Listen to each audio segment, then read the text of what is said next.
இருக்கிற 14,400 பேர்ல எனக்கு தேவை அந்த ஒரு கூலி, அந்த ஒத்த கூலி.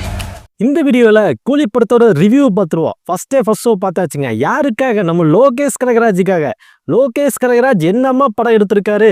இந்த மாதிரி படத்தை அவரோட கெரியர்லேயே பார்த்தது கிடையாது. ஒன் ஆஃப் த பெஸ்ட் மூவின்னு சொல்லலாம். அந்த அளவுக்கு ஸ்கிரிப்டை வேற லெவலில் எழுதியிருக்காருங்க.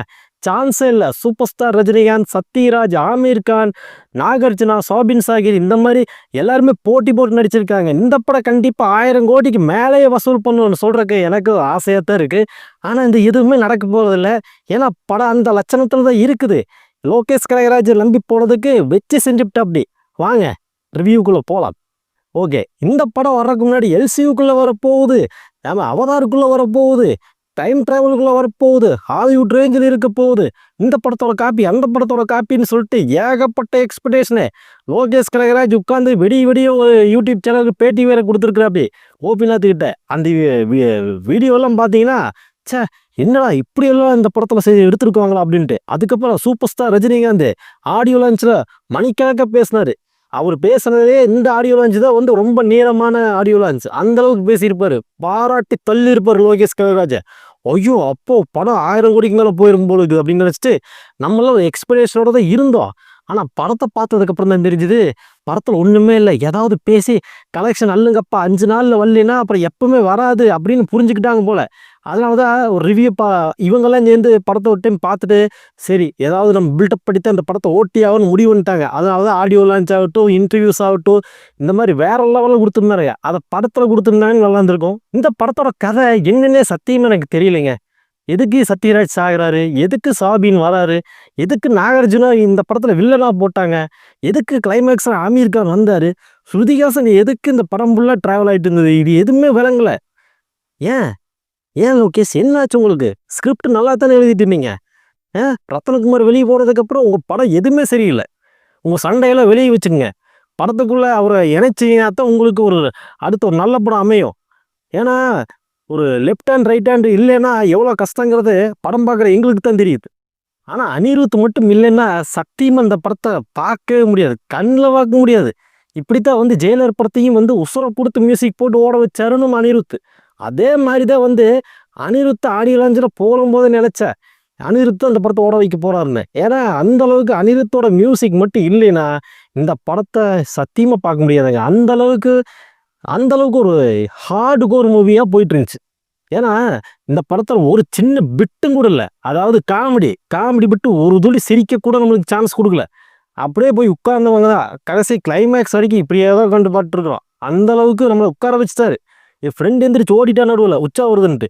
அவனுக்கு என்ன வந்துச்சுன்னு நம்மளுக்கு தான் தெரியும். சரி, அப்படி போயிட்டு இருந்த போது என்னடா கதை, எங்கடா நிறுத்த போறீங்க, எதுக்குடா டக்குன்னு அங்கங்கே கதையில் வந்து ஜம்ப் ஆகுது. எந்த இடத்துலையுமே வந்து ஒரு கதை வந்து கோர்வையே போல. இன்னும் சொல்ல போனால் நடித்த நடிப்புலேயே வந்து இவங்க இத்தனை நட்சத்திர பட்டாளங்கள் இருக்குது. அதை பற்றி ஒரு சின்ன ஒரு நெகட்டிவான விஷயத்த பின்னாடி சொல்கிறேன். அதுக்கு முன்னாடி இந்த படத்தில் எக்ஸ்ட்ரானரியாக பர்ஃபார்ம் பண்ணது யாருன்னு கேட்டிங்கன்னா நம்ம சோபின் சாகிர் தான். சோபின் சாகிர் வந்து நடிப்பில் வேற லெவல் பண்ணிட்டாருங்க. மிரட்டி விட்டு அப்படி. அவரு கூட இன்னொரு லேடி வந்து ஒரு சம்பவம் பண்ணியிருக்குது. அது படத்தை பார்த்து தெரிஞ்சுக்குவேன். ஏன்னா இந்த ரிவ்யூங்கிற பேரில் ட்விஸ்டெல்லாம் நான் உடைக்க போகிறதில்ல. அதே மாதிரி இந்த கதையும் நான் சொல்ல போகிறதில்ல. நிறைய பேர் வந்து ரிவ்யூ சொல்கிறேங்கிற பேரில் ஃபுல் கதையும் வந்து சொல்லிடுறானுங்க. அந்த ஒரு தப்பை நான் செய்ய மாட்டேன். அந்த மாதிரி சோபின் சாகிர் வந்து வேற லெவலில் நடிச்சிருந்தாரு. இன்னும் சொல்ல போனால் நம்ம நாகார்ஜுனாவெல்லாம் வந்து எதுக்கு வில்லனாக போட்டாங்கன்னே தெரியல. அவர் பார்த்தா ஹீரோ மாதிரி இருக்கிறாரு. பங்கு விட்டுட்டு அப்படியே கூலிங் கிளாஸ் போட்டு ஸ்டைலாக வந்து நிற்கிற. அப்படி ரஜினிகாந்த் கிட்ட வில்லத்தனமா பேசிட்டோம்னா ரொமான்ஸ் பண்ணுற மாதிரி பேசிட்டு இருக்கிறாரு. அப்படி இருக்கும்போது எப்படி இந்த கதைக்குள்ள ஒட்டுவார்? என்னதான் பேய் கதை சொல்லி வந்து இந்த படத்தில் நடிக்க சம்மதிச்சாங்கன்னு தெரியல. ஒருவேளை கேஷை சூட் கேஸாக கொடுத்து நீட்டிட்டாங்களே நம்ம படத்தை பார்த்தோன்னே சரிங்க நடிச்சிடறேங்கன்னு சொல்லிட்டு வந்துட்டாராட்டுக்குது கிளம்பி. ஆனால் என்ன சொல்கிறது, பாகுபலிக்கு அப்புறம் பிரபாஸ் எப்படி காணாமல் போனாரோ அந்த மாதிரி இந்த படத்துக்கு அப்புறம் எத்தனை பேர் காணாமல் போவான்னு தெரியாது. ஏன்னா அந்தளவுக்கு ஒரு மொக்க ஸ்டோரியில் நடிக்க வச்சிருக்காரு நம்ம லோகேஷ். என்ன லோகேஷ்? அதுக்கப்புறமா நம்ம சத்யராஜ் அவர்கள் வந்து ரஜினிகாந்த் அவர்களோட நடித்து கிட்டத்தட்ட 25 வருஷம் 30 வருஷம் ஆயிடுச்சுன்னு சொல்கிறாங்க.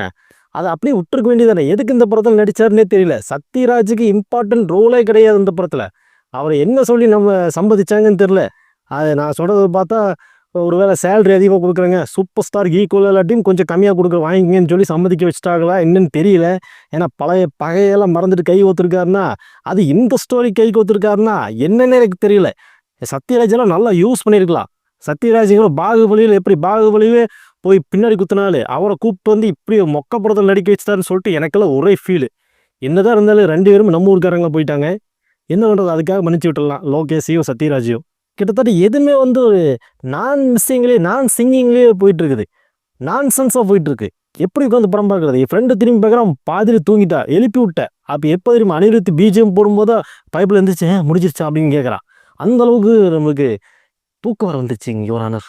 இன்னைக்கு 300 கோடி 500 கோடி போட்டு படம் எடுக்கிற படங்களோட லட்சணம்லாம் இந்த லட்சணத்தில் தான் இருக்குது. அதனால இவ்வளோ பட்ஜெட்டை போட்டு படம் எடுக்கிறதுக்கு ஸ்கிரிப்டில் கான்சன்ட்ரேஷன் பண்ணி கான்வர்சேஷனை அதிகப்படுத்துங்க. ஸ்டோரியில் எங்கேயுமே எவனுமே பேச மாட்டேங்கிறாங்க. ஒன்று கரகரன்னு இருக்கிறானுங்க, இல்லை டப்புன்னு சுட்டுட்டே இருக்கிறானுங்க, கத்தி அடித்து குத்திக்கிட்டே இருக்கானுங்க. இதுதான் வந்து கதையிலே நினைச்சிட்டு இருக்கானுங்க போல. கேரளா பக்கம் போய் எட்டி பாருங்க, ஒரு வீட்டுக்குள்ளேயே வச்சு ஒரு முழு படத்தையும் எடுத்துடுறானுங்க. அந்த அளவுக்கு வந்து கான்வர்சேஷன் இருக்குது, பேசுகிறாங்க.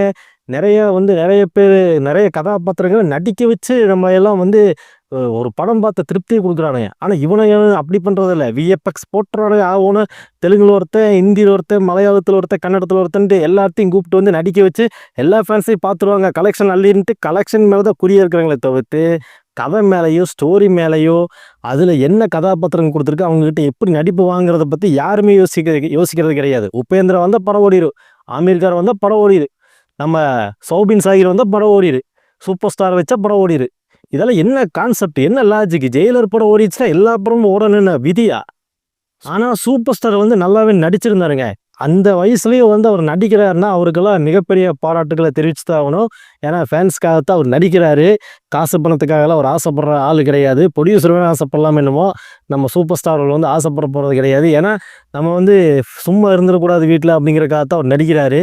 ஆனால் எனக்கு என்ன தோணுதுன்னா, அவருக்கு கொஞ்சம் ரெஸ்ட்டு கொடுத்துடலான்னு தோணுது. ஏன்னா அவர் சாதிக்காத சாதனை கிடையாது, சம்பாதிக்காத பணம் கிடையாது, அடையாத புகழ் கிடையாது. அந்தளவுக்கு ஒரு உச்சத்தில் இருக்கும்போது மனுஷனை கொஞ்சம் ரெஸ்ட் எடுக்க விடலாம். புது டைரக்டராக போய் கதை சொல்கிறேன்ட்டு அவரை போட்டு உசுப்பேற்றி அவர் நடிக்க வச்சு அவர் ரொம்ப கஷ்டப்படுத்தாதீங்க. படத்தில் பார்த்தாவே தெரியுது ரொம்ப கஷ்டப்படுறாருன்ட்டு. அதனால் அவருக்கு ஒரு ரெஸ்ட்டை கொடுங்க அப்படிங்கிறதா நம்ம இந்த வீடியோவில் சொல்ல வந்த கருத்து. மற்றபடி படம் இப்படித்தான் இருக்குது. ஸ்கிரிப்ட் நல்லா இருந்தால் இந்த படம் நல்லா இருந்திருக்கும். படம் நல்லா இருந்தால் நம்மளாம் ஹாப்பியாக இருந்திருப்போம். நம்மளாம் ஹாப்பியாக இருக்கணும் அப்படின்னு சொல்லிட்டு தான் படம் எடுக்கிறாங்க. படம் எடுக்கிறது எதுக்கு? படம் பார்க்க போகிறது எதுக்கு? நம்ம கொஞ்சம் ரிலாக்ஸாக வரணும்னு சொல்லிட்டு இந்த படத்தை வீட்டில் இருக்கிற பிரச்சனைகளை நினச்சி இந்த படத்தை பார்க்க போனால் இந்த படம் அதுக்கு மேலே மிகப்பெரிய பிரச்சனையை ஏற்படுத்தி நம்மளை வெக்ஸாக்கி தூங்க விடாமல் பண்ணிடும் போல இருக்குது. அப்படித்தான் சமீப காலமாக படங்கள் வந்துட்டு இருக்குது. இதெல்லாம் மாறணும்னா ஸ்டோரி நல்லா இருக்கணும், கதை நல்லா இருக்கணும். நம்ம என்ன சொல்கிறது, இந்த படம் தலைவன் தலைவி படமெல்லாம் பார்த்துட்டு கடைசியாக படம் முடிஞ்சிருச்சுங்க. ஒரு 2 நிமிஷத்துக்கு முன்னாடி இந்த நன்றி வணக்கமெல்லாம் போட்டு யார் நடித்தாங்கன்ட்டு பேரெல்லாம் ஓடிட்டுருக்கும். அப்போ கூட எல்லோரும் உட்காந்து அந்த பேக்ரவுண்டில் சீன்ஸ் ஓடிட்டுருக்குது. அவங்க பேசுகிறது, அவங்க அந்த கிளைமேக்ஸில் முடிகிற கட்டத்தில் 1 நிமிஷம் 2 நிமிஷத்துக்கு முன்னாடி கூட கன்வர்சேஷன் போயிட்டுருக்கு, பேசிகிட்டு இருப்பாங்க. ஹஸ்பண்ட் ஒய்ஃப்னு திருப்பி ஒன்று சேர்ந்துருவாங்க. அந்த சீனில் வந்துருக்கிற போது எல்லாருமே எந்திரிச்சு நின்று பார்த்துட்டு தான் இருக்காங்க. எவனும் வெளியே போகல. நின்று பார்த்துட்டு படம் முடிஞ்சு ஸ்க்ரீன் ஆஃப் பண்ணதுக்கப்புறம் தான் வெளியே போகிறான். இந்த படத்தில் இந்த படம் முடிகிறதுக்கு முன்னாடியே வந்து லைட் அடிச்சிட்டானுங்க. லைட் அடித்தோம்னா எல்லாம் எந்திரிக்கிறானுங்க. ஓடிலாம் இதுக்கு மேலே சீட்டில் உட்கார முடியாதுன்னு சொல்லிட்டு. அந்தளவுக்கு விட்டுறாதீங்க. அடுத்தடுத்த படங்களில் கான்சன்ட்ரேட் பண்ணி ஸ்கிரிப்டை நகர்த்தி கொண்டு வாங்க அப்படிங்கிறதான் நம்மளோட வேண்டுகோள். ஸோ படம் இப்படி தான் இருக்க போகுது. ஓகே, ஃபைனலாக ஒன்லைன் ஸ்டோரி இந்த படத்தை பற்றி சொல்லணும்னா வந்து வழக்கமான லோகேஷ் கனகராஜ் படங்களில் வர்ற மாதிரியே வந்து முக்கியமான ஒரு ஆள் வந்து செத்து போயிடும். அப்படி அதுக்கப்புறமா வந்து படம் வந்து சூடு பிடிச்சதுக்கப்புறமா வந்து பீக்கில் எரிஞ்சிட்டு இருக்கோ, கிளைமேக்ஸில் அதை அணைச்சிருவானுங்க. என்ன இந்த படத்தில் முடியறதுக்கு முன்னாடி நம்மள அணைஞ்சு போய் வெளியே வருவோம். அதுதான் வந்து நடந்துச்சு. ஸோ இதுதான் வந்து இந்த படத்தோட ரிவ்யூ. ஆனஸ்டான ரிவ்யூ. நீங்கள் எப்படி வேணால் எடுத்துங்க. படத்தை பார்த்துட்டு வந்துட்டு கூட நான் சொன்னதெல்லாம் கரெக்டாக இல்லையா அப்படின்னு சொல்லிட்டு மேட்ச் பண்ணிக்கிங்க. படத்தை பற்றின உங்களோட ஒப்பீனியன் கமெண்ட்ஸ், நம்மளை பற்றின ஒப்பீனியன் கமெண்ட்ஸ் இருந்தால் தாராளமாக வண்டையை எழுதி போடலாம். அதுக்கெல்லாம் அனுமதிக்கிறேன். மீண்டும் அடுத்த ஒரு இன்ட்ரெஸ்டிங்கான ஜாலியான ஒரு வீடியோவில் உங்களை சந்திக்கிறேன். அது வரைக்கும் நன்றி, வணக்கம். நான் ஒரு ரஜினிகாந்த் ஃபேன் தான், அதையும் இந்த இடத்துல உங்கள்கிட்ட சொல்லிக்கிறேன். வன்மத்தை கக்கறேன்னு நினச்சிக்காதீங்க. படத்தோட ரியல் ஃபேக்டை தான் சொன்னேன், நீங்கள் டெஸ்ட் பண்ணிக்கோங்க. பை.